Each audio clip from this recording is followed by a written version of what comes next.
It's showtime, my friend. How nice, come on in. It's so good to see you again. We got stories to share. I'm virtually there. It's showtime, my friend. It's showtime, my friend, with a tear or a grin. We're stomping the bit to begin, something like that.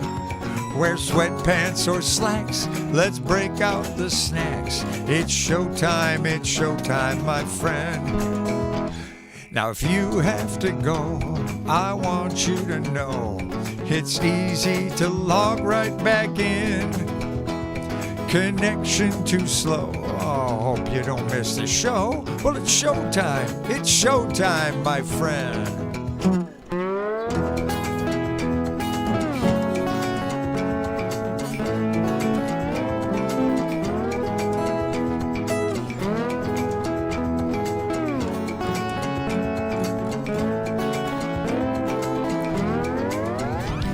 It's time to prepare for our online affair.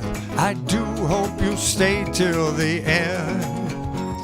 I tuned up my axe, sit back and relax. No matter how your day has been, we'll make you smile, make it all worth your while. It's showtime, it's starting in no time. It's showtime, my friend. Well, hello, everybody. I see Jack and Barb, you guys got here quite early, about 10 minutes till. And then Kim and Mark came in about 5 till. Hi, you guys. They have their little icon with the two waving people. Bud, Brent, and Jeannie are here. Okay, and there's one fewer person with you this time, isn't there? That's right. And we have Joan, and she's saying hi to everyone. Okay, hi everybody, and hi to you, and hi to Bob. So let's see. So today is going to be fun stuff because this is April Fool's Day. I'm not going to try to trick you with anything. I'm just going to do fun, silly songs and all that good stuff. So some of them, gosh, I keep track of when I do these, and I like to say that the ones that I try to do are at least 5 months old, that you haven't heard them in 5 months. But I was looking at some of them, I go, it's 5? That's been that long since I did that? You know, well, if you think about it, 5 months, 5 times 4, that's 20 shows. Gosh, that seems like plenty of shows to be able to. But anyway, here we go. So the first one I'm going to do is a song by Shel Silverstein. I did some stuff by him last week. Well, mostly it was just one story. It was the one about the man who got no. Well, let's do it this way. The man who got no sign. And so he's a guy, I told you before, he's a guy who wrote A Boy Named Sue on the cover of the Rolling Stone. The Winner, we're going to do The Winner tonight. And he was a cartoonist for Playboy. He wrote nearly 25 children's books. Nearly? I guess that means he wrote 24 and a half or whatever. The ones that you would know, I mentioned before, was The Sidewalk, Where the Sidewalk Ends, The Light in the Attic, and I didn't mention this one last time, The Giving Tree, which started out as a poem, and I don't know if it ever became a song, and it became a book, certainly. He died in 1999, and I never realized that I had a chance to meet him, because I knew Barbara Bailey Hutchinson, and Barbara Bailey Hutchinson had played on one of his albums, or she was one of the singers on his album, one of the albums that he did with another artist. But Shel wrote all the songs that were on the album. And Jay, such a talented guy. And if I'd have known that they knew him, I could have met him. But I think I've said it before that sometimes when I've met people that I really respect, I just kind of go, you're really good. Really impresses them. They go, oh yeah, I get to know that guy. So anyway, Scott wrote this song. It was recorded by Tom Paul Glazer and got a lot of radio play got some radio play, but mostly on jukeboxes. People like to play this one on the jukeboxes. So I'm going to try to get this one ready here. Let's see, where's the beat. it should go like this. It's called Put Another Log on the Fire, and it's about certain kind of macho guys. We'll see a little bit more macho guys with some of the other songs tonight. All right.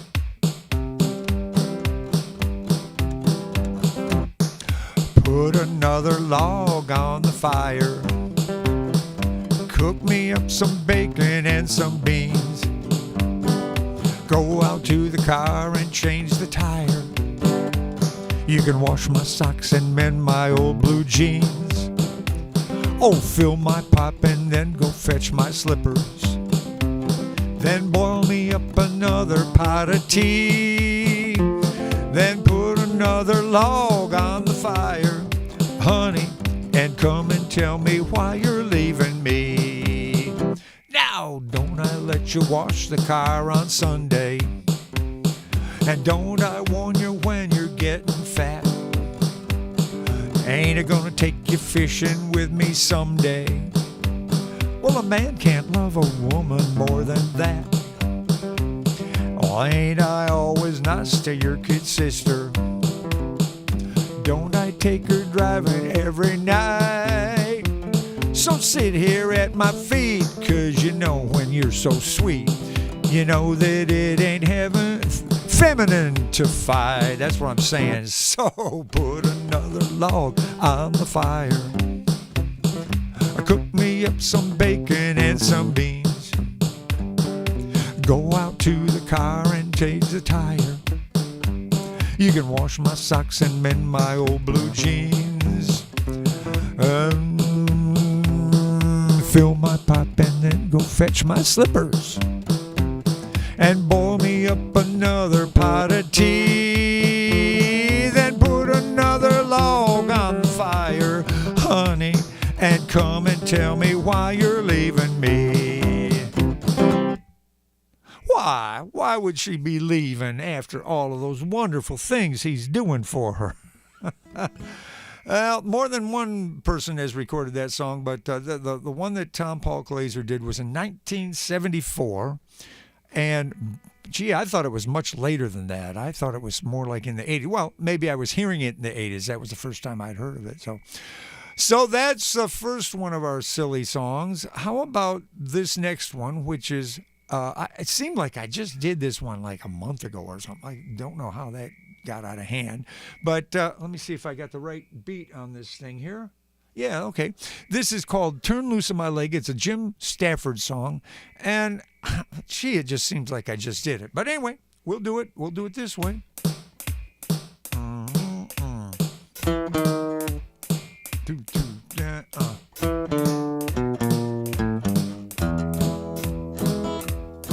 Well, these girls today, they sure act funny. They take you out and spend their money, but they always seem to expect a favor or two. Well, a girl picked me up about a week ago, and she drugged me out to some driving show, and I can't begin to say what she put me through. Well, she parked me out in the very last row, reached down and grabbed my knee. My whole life flashed before my eyes. I said, this can't be happening to me. It turned loose of my leg. I don't know you that well. Turned loose of my leg.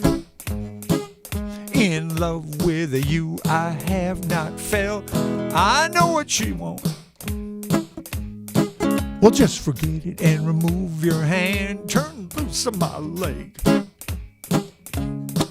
I'm not that kind of man.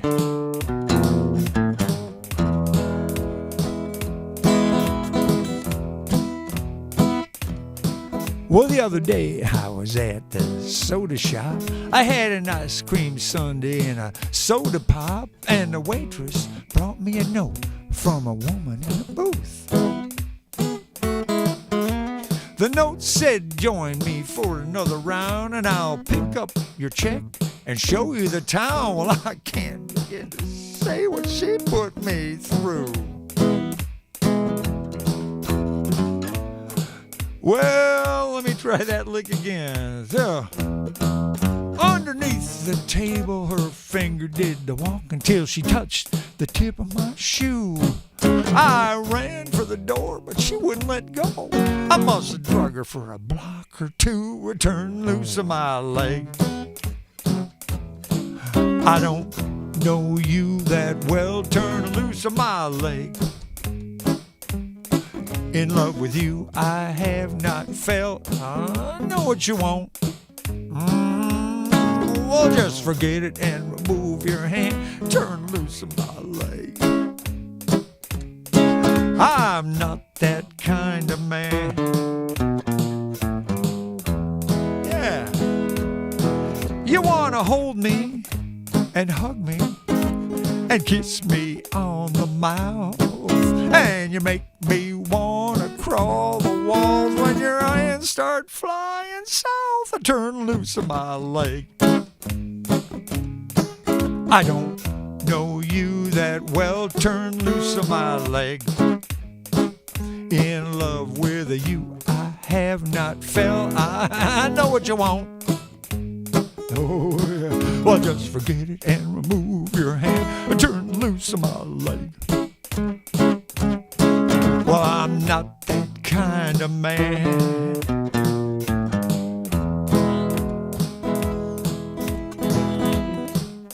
Animal.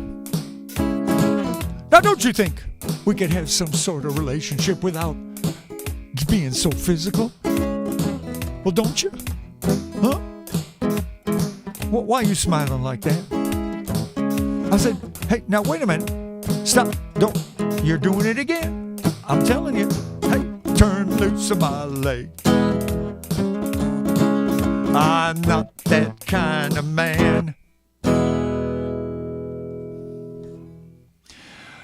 Well, I'll tell you, when I was a teenager and into my 20s and 30s and 40s and 50s, I'd have been happy to have somebody grabbing a hold of my leg. But you know, it depends on the person, doesn't it? Yeah, I don't care. You know, there might be somebody who just kind of, you say, geez, I wish you would not be grabbing a hold of my leg. All right, so here we go. That is all right, thank you. Let me get that lick again. Okay.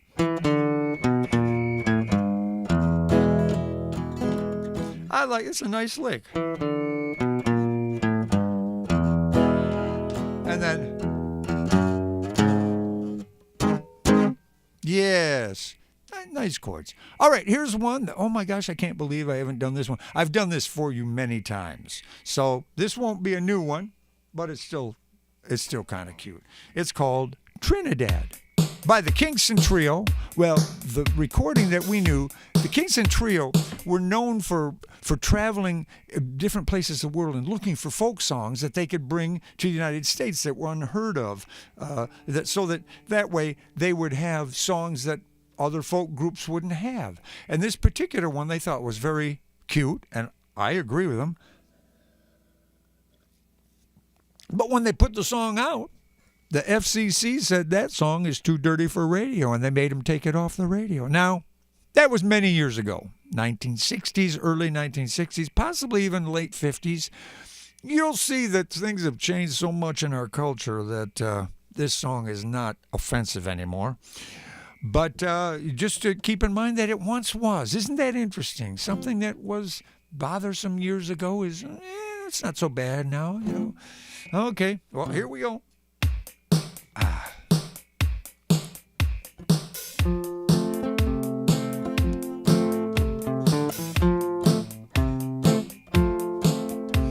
In Trinidad there lived a family in much confusion. You soon will see there was a mama and a papa. They had a son. He wanted to marry and have a wife of his own. Woe is me, a shame and scandal in the family. Oh, woe is me, shame and scandal in the family. Well, he found a girl She treated him nice.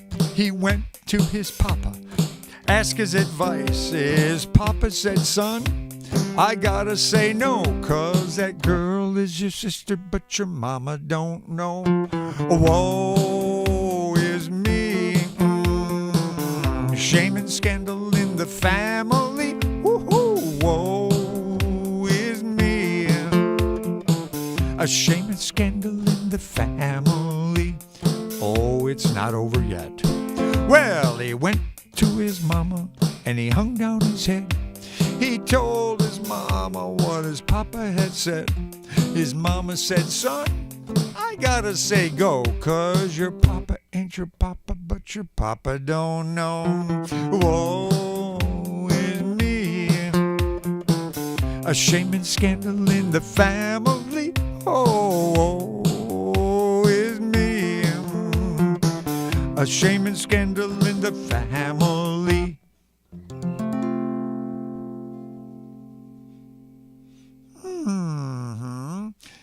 You know, the Kingston Trio brought that to the United States. I do not know who the writer of this song. I don't know if I could even find out. Interesting, isn't it? Well, now, here is a song that I wrote. I think I have one. Let me see. One, two. I only have one of my songs on here today. Well, the opening song, Showtime. Of course, that's not a comedy song, but yeah, this is one I wrote. And I think the story pretty much tells, you know, let me see if it. Yeah, I don't want to click that right now. It kind of tells the story as it happened. I will have to scroll the screen part way through. Here we go, though. Oh, I don't want to click that yet now. Right. I'm sorry. You hear these little... I'm going to do this thing once right here. I'm going to turn my head, and we're going to get feedback. It kind of goes... I'm going to turn it so you'll be able to hear, and you'll know what it is, so you won't keep going, what the heck is that? Here it is. Listen now. Hear that little squeal? I don't know if it comes through to you. I think it comes through. But anyway, now you know what that is. When I turn my head, I'm getting a little bit of feedback from my hearing devices here. So, all right. Now, fellas, when it comes to love, permission is the rule. And ladies, though some flirting's fun, oh, it's easy to be cruel. This story's true. She led me on, some promises were spoken. And though I know that no means no, I swear my jeans were smoking. All right, here it comes. You get me on the telephone and tell me what you need. I run right there, we talk a while, I'm ready to proceed. You say a headache's coming on, so how about next week? I can't believe you let me down again. Oh, what the hell am I doing here again? I won't get your love, it's clear again. Friends are nice, but I need more, my friend. So what the hell am I doing here? You tell me that you're sorry about the way it went last week, and if it's all right tonight, you'd like to make it up to me. But when I start to fixing you pretend to fall asleep, I can't believe you let me down again. Oh, what the hell am I doing here again? I won't get your love, it's clear again. Friends are nice, but I need more, my friend. So what the hell am I doing here? Okay.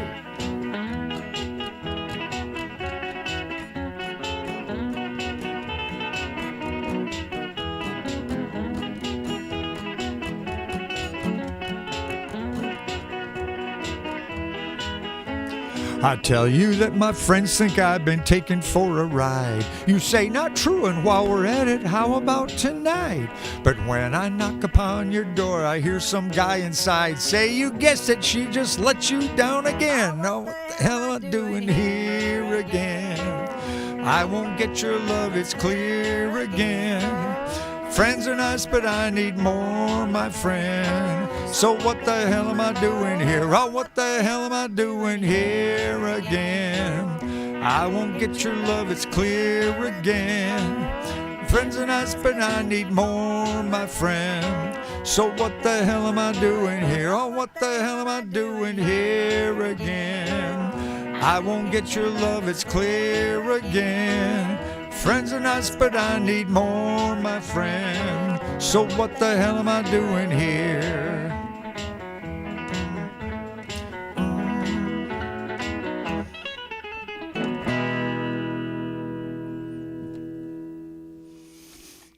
Oh, what the hell? Okay. How about this one here? This one is one that I did for years and years and years. When I take my show all over the country and played a lot of Elks, Eagles, and Moose Lodges. And this was one of the songs that I kind of start out the show with, and then the show would get more raunchy. Oh, well, here it goes, guys. I had some chickens, no eggs would they lay. I had some chickens, no eggs would they lay. One day that rooster got into the yard and caught those chickens right off of their guard. They're laying eggs now, just like they used to. Ever since that rooster got into the yard, they're laying eggs now, just like they used to. Ever since that rooster got into the yard. I had a fruit tree, no fruit would it give. I had a fruit tree, no fruit would it give. One day that rooster got into the yard and caught that fruit tree right off of its guard. It's giving eggplant now, just like it used to. Ever since that rooster got into the yard, it's giving eggplant now, just like it used to. Ever since that rooster got into the yard. I had a moo cow, no milk would she give.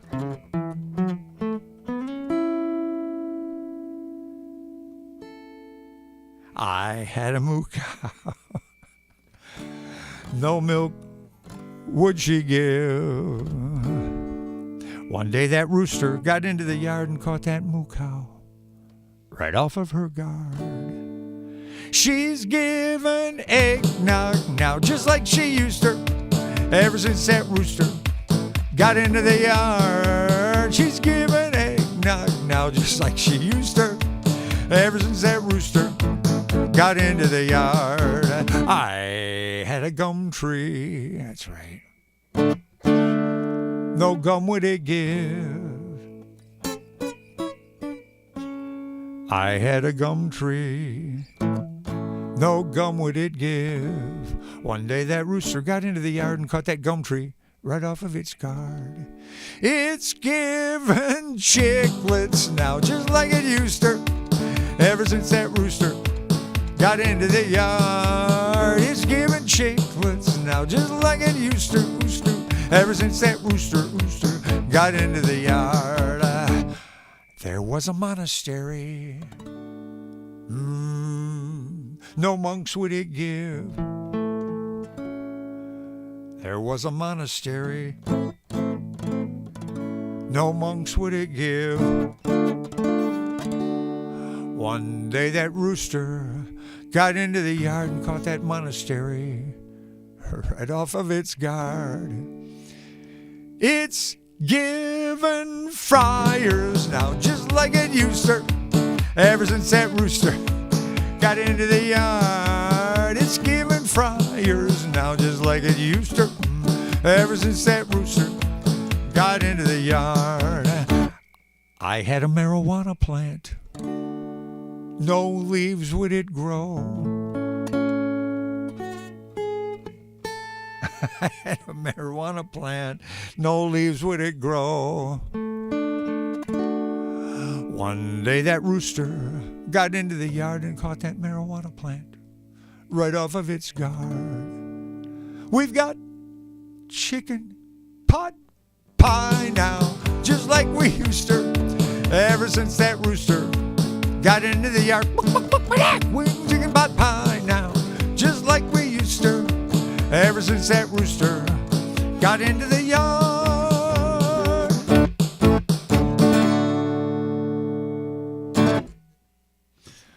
Aha. Yep, the chicken song, even though it's all about a rooster, whatever. I think I've done this at least 3 times prior to this. So, and here's one I've done before too, but today is the fun one. And I forget these things. It's kind of cool. This one, well, it's based on spoonerisms, and in particular, Mark Wrighton enjoys those. Mark has the ability to create puns so quickly. Sometimes, some people can be irritated by them, but I kind of find them interesting because you'll hear 2 or 3, 4, 5 puns, and then you'll hear one that's really good, and you go, that was worth going through those other ones. And these TV shows, my gosh, I just heard this the other day. They have a staff of writers for these, like I guess I'd call it the comedy talk shows. So the late night shows. So, for instance, Stephen Colbert is one of them. But anyway, on these shows, they have Jimmy Kimmel. That's another one. On these shows, they will have like 10, 12 writers. They all sit in the room, and those people are expected to come up with as many as 50, 60 jokes a day. And so can you imagine, Mark, I know, you come up with 10 maybe puns a day or maybe more, I don't know. But can you imagine having to come up with 50 or 60 of them? So they all bring them in. Now, here's the part. You're going to have a monologue that might last from 5, possibly 8 minutes or something like that. And you're not going to be able to take 50 songs from each writer. Let's say 10 writers. Now you got 500 jokes. You're not going to put 500 jokes in it. So what you do, you take the best ones. Of course, that's the way you do that. Well, that's so anyway, I was just thinking about how complicated it is for writers to write a show and the expectations. So when somebody who is making puns and so on, that you got to go through the ones that aren't so good to get to the good ones, and you got to try them out on other people, even if it drives them crazy. Maybe you have to find people who like that kind of stuff. But so that reminds me of all these spoonerisms here. These were actually spoonerisms were named after Reverend William Archibald Spooner, who was born in 1844.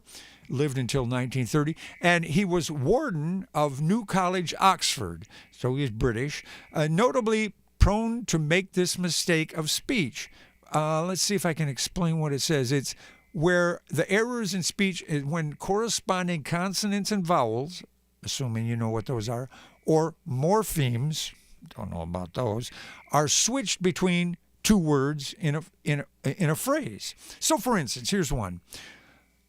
The Lord is a shoving leopard, which would be loving shepherd is what it's supposed to be. So the Lord is a shoving leopard. Or how about a blushing crow, which is supposed to be a crushing blow. And a well-boiled icicle, which is a well-oiled bicycle. Well, now these are ones that are attributed to Spooner, but some people think they made up their own and just said they were his. But whatever, Spoonerisms, now they have his name backed on it. So, with that, as you understand its origins, you know what I'm talking about when I tell you that, oh my goodness, there we go. The story of Rindicella and the Pransome Hints. The first time I heard this story is at Mystic Lake YMCA camp. Some of you may remember that. When the camp director, Corky Slack's wife, her name was Carolyn Slack, told this story to us. And I was totally fascinated. I couldn't believe how somebody could do that. And I was thrilled when I discovered it later on after I was older. And I had a use for it on a record by Archie Campbell from the TV show Hee Haw, if you remember that. Now, here's the story. A long, long time ago, way off in a corn and country, Rindicella lived in a big hark house with her mean old mepstother and 2 sissy ugglers. Now, they made Rindicella do all the wordy dirk, like flopping the moors and whopping the chud, but she was a pretty good chud whopper. But all they did all day long was sit around in their fig bannies. Well, one day those 2 sissy ugglers came to Rindicella and they said, "Guess what? The Pransome Hints is throwing a dancy fresh ball. Don't you wish you could go? Well, of course, Rindasella wanted to go to the Dancy Fresh Ball, and so she went to Hermino Mepstother, who was meeting a Ragazine and cheating an Auklet, and she said, Ma, the Pransome Hints is throwing a Dancy Fresh Ball. May I go? Certainly not, you birdie little dastard. Yeah, that sounds okay, dastard. Yeah. Back to the kitchen. Well, Rindasella was fest crawling. She went back to the kitchen with ears in her ties, and she was just about ready to chickasee a frickin' when all of a sudden there was a lightning flash of flight, and there appeared a beautiful berry. Who are you and what do you want? Said Rindasella. Well, I'm your Gary Fodmother. I've come to want you a grish. What would you like more than anything in the whole wide world? Well, said Rindasella, I'd like to go to the Dancy Fresh Ball and have the Pransome Hints fall leaply in dove with me. Well, that's quite a wish, said the Gary Fodmother, but it shall be granted. And she waved her magic wand, and lo and behold, Rindasella was transformed into a bavishing Rudy. She had on a low-cut gapless stroud, and on her feet were slash clippers that twarkled and spinkled in the light. Now you may go to this dance, said the Gary Fodmother, but you gotta promise me. You gotta promise me to be mid by home night. Rindasella said that she'd try, and they went outside, and again the Gary Fodmother waved her magic wand, and there appeared a beautiful barriage drawn by 6 Hort Weisses. Rindasella leaped into the carriage, and they were off to a flying start. Yeah, some of these are better not switched. We'll just leave some of them alone. All right. Now, when she got to the dance, who do you think were the first poot people she saw? Well, you guessed it. It was those 2 sissy ugglers. While Rindasella walked right up to those bugly itches. Well, sometimes you can change things and come up with something else. And she was so beautiful, they didn't even cinderize Rechignella. Well, the Pransome Hints came over to where they were all standing there, and he knelt down and took Rindasella by the hand and said, Well, hi there, little lady. My name is Big John. I'm the Pransome Hints. May I dave this hance? And they danced, and they danced, and they danced every dingle sance, until all of a sudden the clock struck 12, and Rindasella marched deadly out of the hall, and when she did, she slopped her dripper. Well, I think I know how to stop some of the feedback. The Pransome Hints came running along behind her, but she was already gone. And he knelt down and where she had slopped that dripper there, and he picked it up and he said, The furl who's gut this fipper slits is the one I'll marry. And I dare any man to say that 3 times fast. Well, the very next day, the Pransome Hints rode throughout the entire kingdom, and he docked on all the Nors. And all the ladies tried on the slash clipper, but their beat were too fig. Then he came to the house of the mean old Mepstother, and the 2 sissy ugglers tried on the slash clipper, but their beat were too fig too. Now get this, even the mean old Mepstother tried it on. She couldn't even get her big tig bow in. That was it. Finally, Rindasella tried on the slash clipper, and the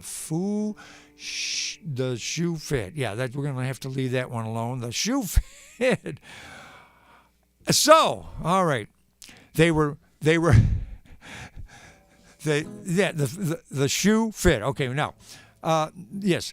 In fact, it fit perfectly. So they were harried and lived happily ever after. Now, the story of this story is, if you ever get to go to a Dancy Fresh Ball and dance with the Pransome Hints, oh, for goodness sake, make sure you slop your dripper.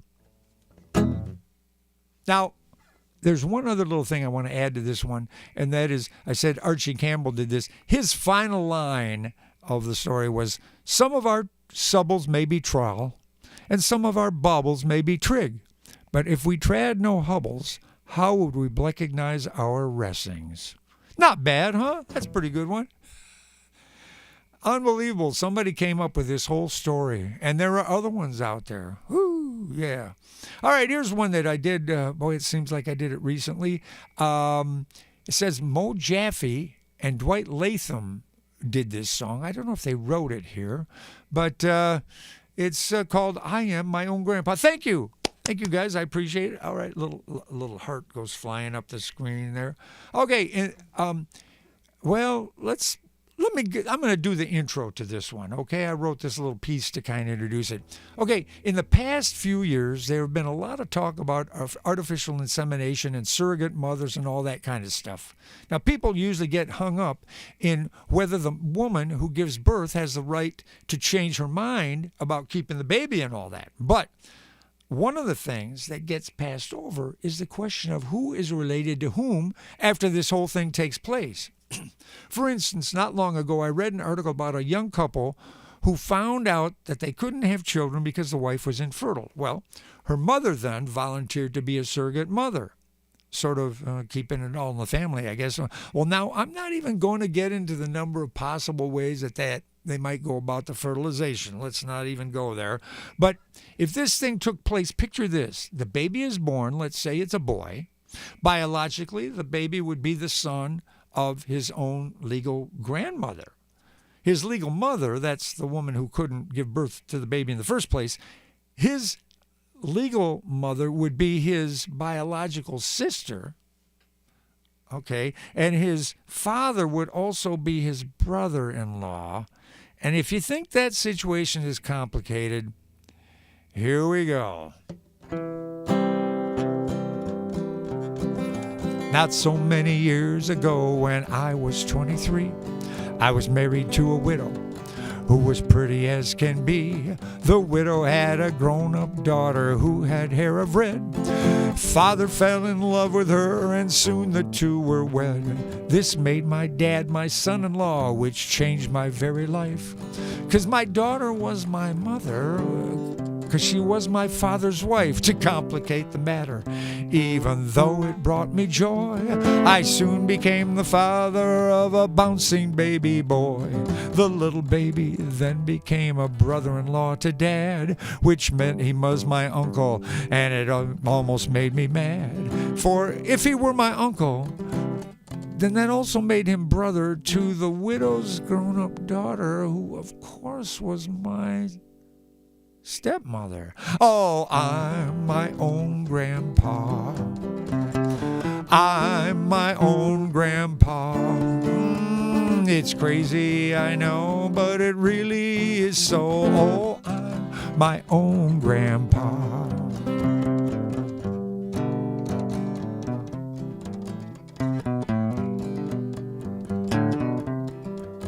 Well, father's wife then had a son, which kept him on the run. And he became my grandchild, 'cause he was my daughter's son. My wife is now my mother's mother, though it makes me blue. Because although she is my wife, she's my grandmother, too. Oh, now if my wife is my grandmother, then I am her grandchild. And every time I think of it, it almost drives me wild, for now I have become the strangest case you ever saw. As husband of my grandmother, I am my own grandpa. Oh, I'm my own grandpa. I'm my own grandpa. It's crazy, I know, but it really is so. Oh, I'm my own grandpa. Yes, it's crazy, I know, but it really is so. Oh, I'm my own grandpa. Oh, this is incest, isn't it? I just know it. No, it can't be true. All right. Now we're going to do another one of Shell's songs. And it says they call it a song, but it's mostly spoken. It's called The Winner. I think this one, as I've said, many of his songs are just brilliant, but this one really knocks it out of the park for me. All right, let me get my note here. Okay.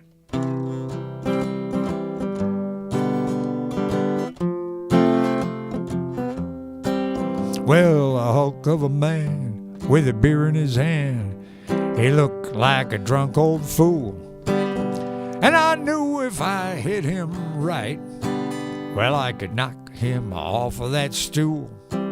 But everybody said, watch out, boy, that's Tiger Man McCool. He's had a whole lot of fights, and he's always come out the winner. Yeah, he's the winner. Well, I'd had myself about 5 too many, and I walked up tall and proud.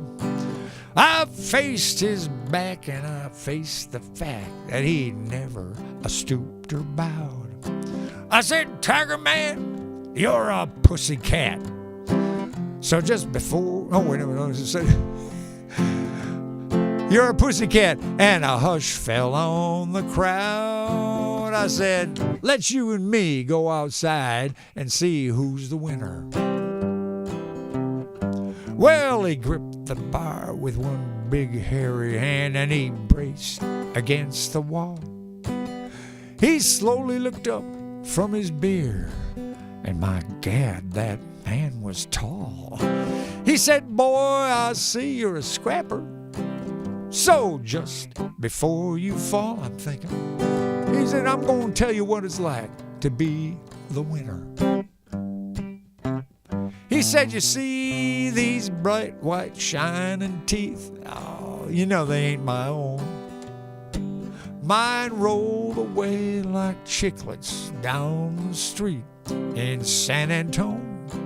But I left that person cursing, nursing 7 broken bones, and he only broke 3 of my mind, so that makes me the winner.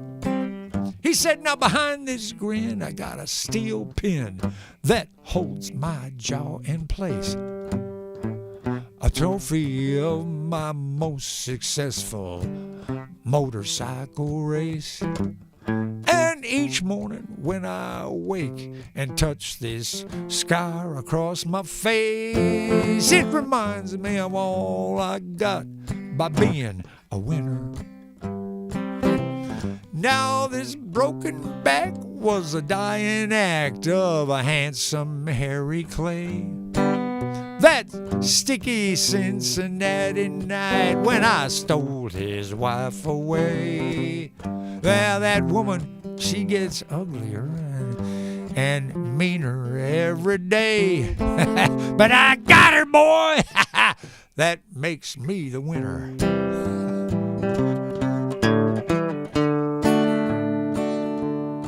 He said, you gotta speak loud when you challenge me, son, 'cause it's hard for me to hear. With his twisted neck and these migraine pains and this big old cauliflower ear. And if it wasn't for this glass eye of mine, why, I'd shed a happy tear to think of all that you're gonna get by being a winner. I got arthritic elbows, boy, I got dislocated knees from picking fights with thunderstorms and charging into trees. And my nose been broke so often I might lose it if I sneeze. And son, you say you still want to be the winner? Now you remind me a lot of my younger days with your knuckles clenching wide. But boy, I'm gonna sit right here and sip this beer all night. And if there's something you gotta gain or prove by winning some silly fight, well, okay, I quit. I lose. You're the winner. So I stumbled from that bar, not too tall and not too proud. And behind me, I hear the hoots and the laughs of the crowd. But my eyes still see, and my nose still works, and my teeth are still in my mouth. And you know, I guess that makes me the winner.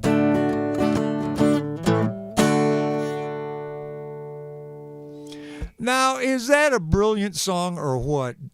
Oh my gosh, what a terrific writer. J.O.P. And I heard him talk one time.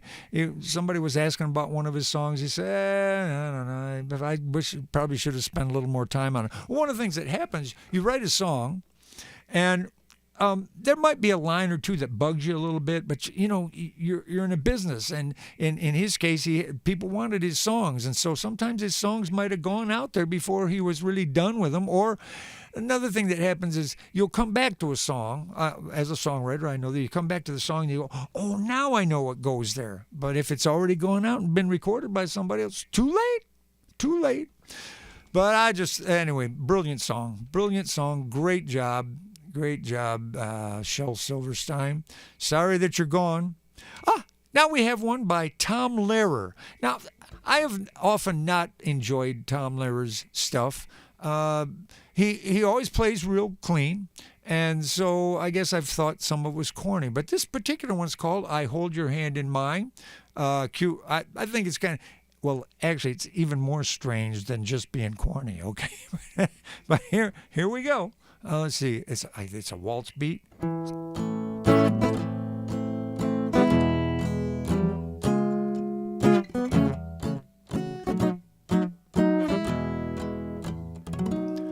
I hold your hand in mine, dear. I press it to my lips, and I take a healthy bite from your dainty fingertips. My joy would be complete, dear, if only you were here. But still, I keep your hand as a precious souvenir. The night you died, I cut it off. I really don't know why. For now each time I kiss it, I get bloodstains on my tie. I'm sorry now I killed you, for our love was something fine.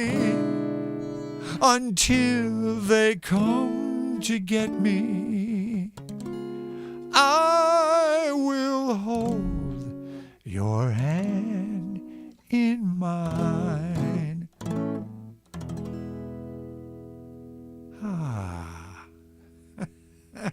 Oh, Mom tuned in. Hi, Mom. You say you fell asleep? I know. I almost did that, too. Just a minute. Oh, boy. Yeah. Sometimes as we get older, it gets harder to sleep. And then it's so easy to sleep in the daytime that you do it when you shouldn't be doing it. I've had problems where I'd fall asleep during a play. And, of course, because my hearing isn't great, I try to sit in the front row. So now the actors are looking down at you asleep, and they just want to kick you. Wake up, man. We're doing a show. All right. Now, here's another one, another silly one. This one is, again, by Shel Silverstein. This one was recorded by Bobby Bare. And I think a few other people have recorded it, too. This one is called 10. And, again, this is one of him kind of sticking it to the macho guys.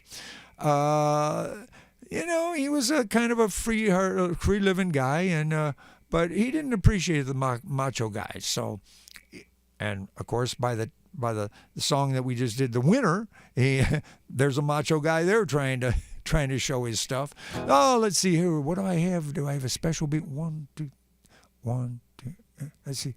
1 and 2 and 1 and 2. Oh, I guess it's going. Here we go. Got it. Yep. I was sitting in Fridays sucking on a glass of wine when in walked a chick who almost struck me blind. She had wet blue eyes and her legs were long and fine. On a scale of 1 to 10, I'd give her a 9. Well, now on my scale there ain't no 10s, 9 is about as far as any chick can go. So I flashed her my smile, but she didn't even look at me. Where's the chord? For brains and good judgment, I gave her a 3. I said, "Hey, sweet thing, you look like a possible 8. Why, you and me could make 18 if your head's on straight. She looked up and down my perfect frame. Oh my goodness, guys. My little remote control has lost its juice. So now I got to find the other one, which I unplugged the other day. Hang on, everybody. We'll get it here. We'll get it. It's right here. Hate to do that in the middle of the song, but what choice do I have? All right. Plug it in directly. I like to use the cordless because I end up tripping on the cords and stuff. So I got to turn it on like, there we go. All right. So where were we here? Sweet. Okay, here we go. And yeah, you and me could make 18 if your head's on straight. Here we go. Well, she looked up and down my perfect frame. And she said these words that burned into my perfect brain. She said, well, another one of those macho matician men, the kind who grade all women on scales of 1 to 10. And you give me an 8? Well, that's a generous thing to do. Now let's just see how much I give to you.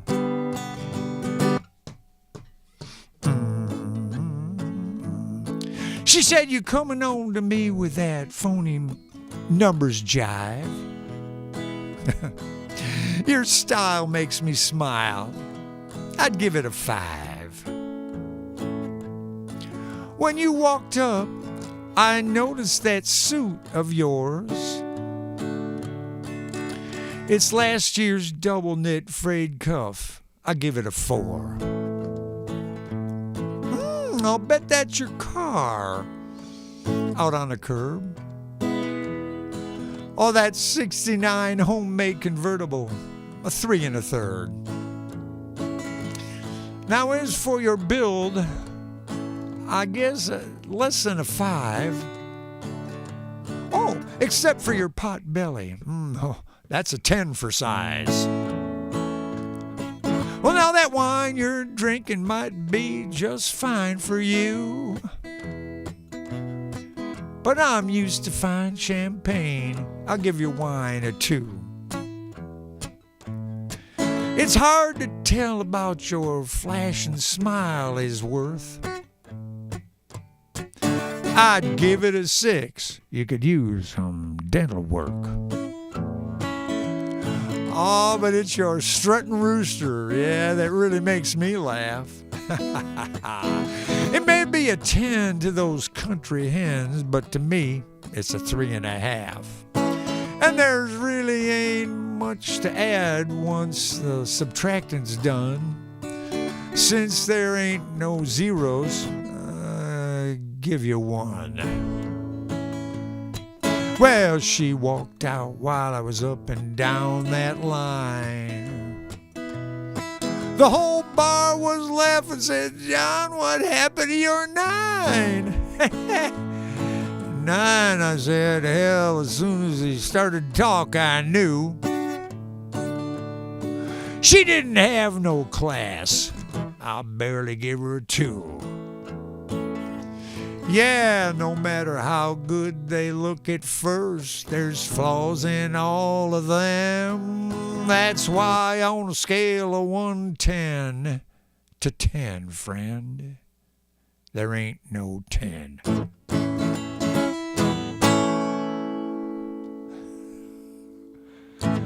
Oh, yeah. Put that guy in his place, man. Yeah, that's the way you do it. Well, my gosh, we're just about out of time. Hey, you know what? I got time, and I have time for this one, too. This one's a little more risque, I guess you would say, but not too bad. You know, I've heard people talk about this kind of thing.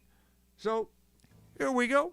This is called vasectomy. Now, I've looked around, and I've searched a number of places, and it looks like Paul Stuckey from Peter, Paul, and Mary is the one who wrote this song. Now, I'm just not sure.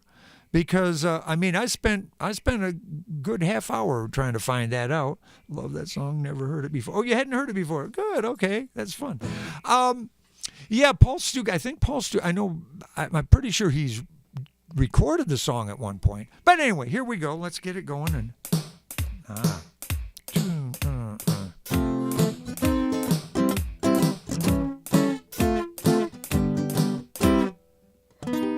Well, I went to see my doctor. I said, Doc, I can't pay my bills. The rent's all spent. The truck's got a dent. And I think I'm getting the chills from being forced to sleep alone.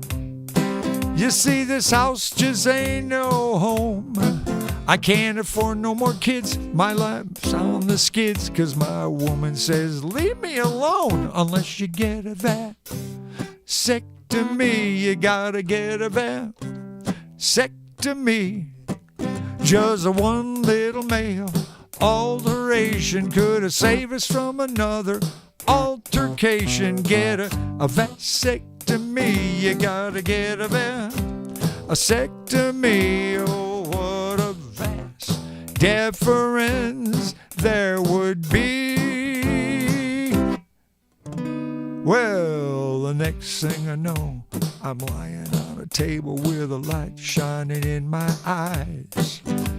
They strap my wrists, they strap my ankles, and they double strap my thighs. Well, the nurses were giggling, and I was wiggling most uncomfortably when the doc walked in, perverted grin, and here's what he said to me. It only hurts for a little while. That's what they tell me. That's what they say.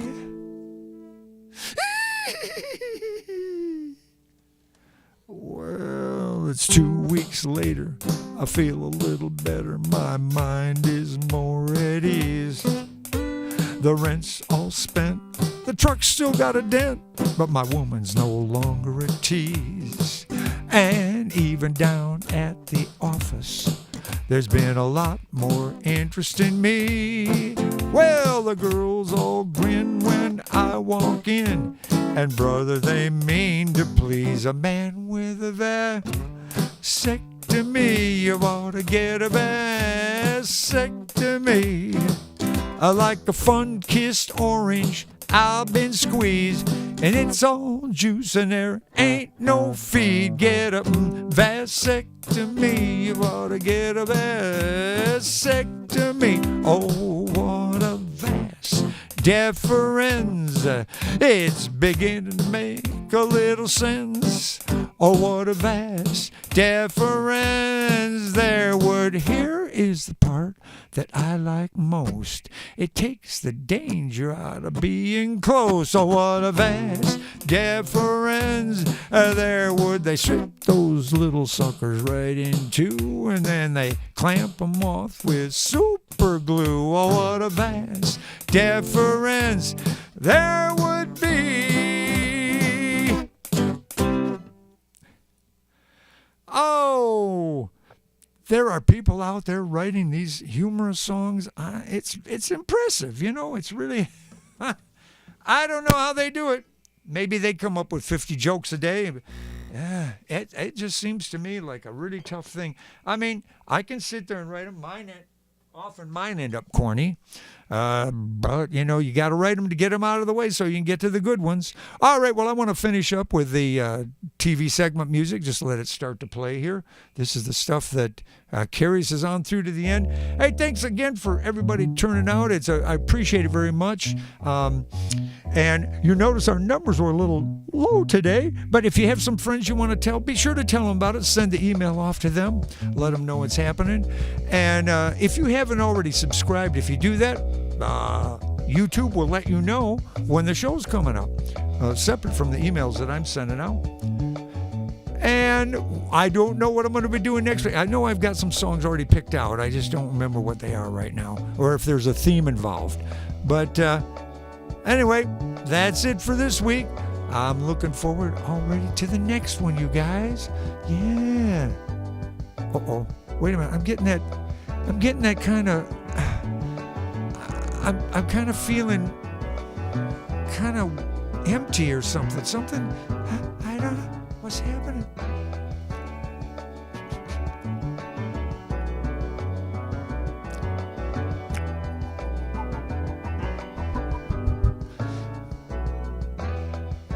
I want to see what happens if I do this.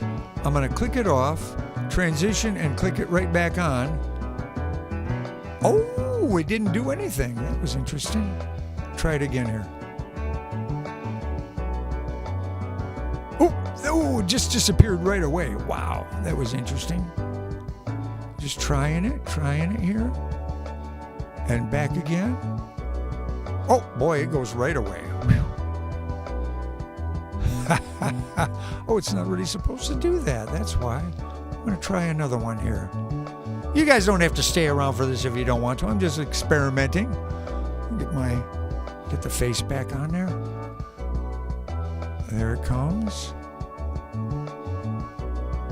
And there it goes. Oh, slowly goes away. There we go.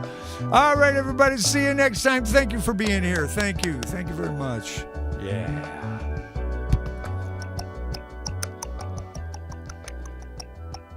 Thanks, Joan. Thank you.